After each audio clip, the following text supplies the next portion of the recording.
It's still Weird Girl Winter, right? I have another entry, Victorian Psycho by Virginia Fato. This book was definitely weird. However, I think that it really captured kind of some of the essence of like early horror stories that we saw back in Victorian days. And I will have a review coming up in the next few days of one of those very early horror books, The Lost Stradivarius.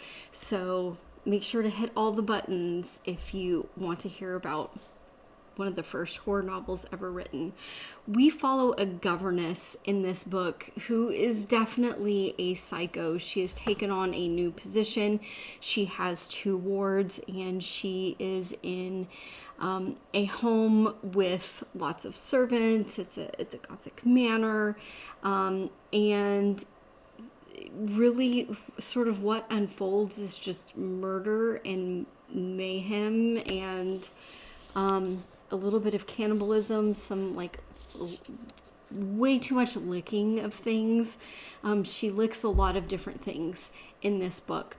And we're like a few days, we start I think like a month before Christmas, and we end up kind of at this Christmas celebration, and the characters in here are interesting. Everyone is kind of a caricature, which again kind of harkens back to some of those earlier Victorian novels that we're familiar with. Think like Charles Dickens and Jane Austen, where the characters are not really developed. We don't really get a lot of insight. We don't really know what the main character is thinking. We do get to learn quite a bit about her backstory and how she turned into this psychotic being. And then the book ends with a very interesting, this is not a spoiler, it ends with a very interesting rendition of the 12 Days of Christmas.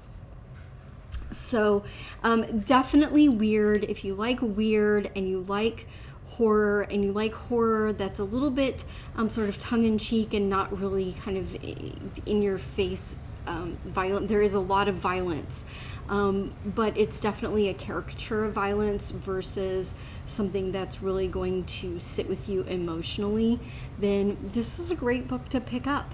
Will I read it again? Definitely not, but it was a fun ride for Weird Girl Winter.